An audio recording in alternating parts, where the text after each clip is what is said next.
Hello out there to you. In this video, we're considering which of these types of markets are perfectly competitive. Now, in a lot of classes, you'll also just see it referred to as just competitive, but perfectly competitive is more technical term. So for a product to be perfectly competitive, all the products need to be identical. There needs to be low barriers to entry, which means it's easy for firms to enter this market or exit the market also.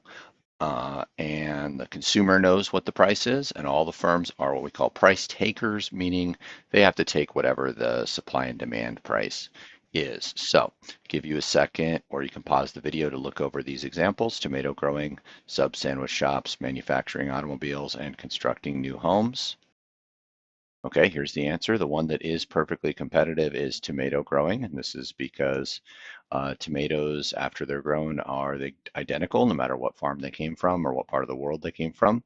It's easy to start growing tomatoes. You can grow them in your house or in your backyard or on a farm.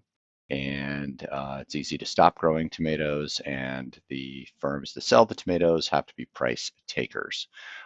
Sub sandwich shops are not perfectly competitive because there's a quality difference between the subs, and that is going to create a price difference. So the firm has some price making ability in that market. Manufacturing automobiles.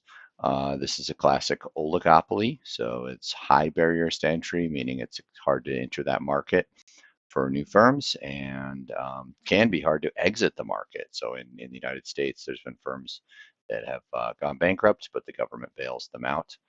There are also differences in quality and can be differences in price.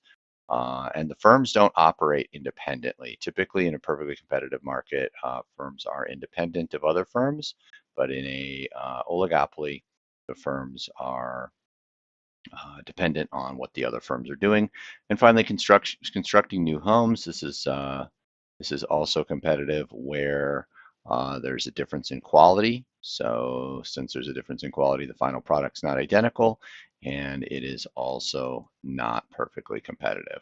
So that's how to unravel what is or isn't perfectly competitive. It is something useful in the real world because if you're in any of these types of markets, it will affect your decision making in the future.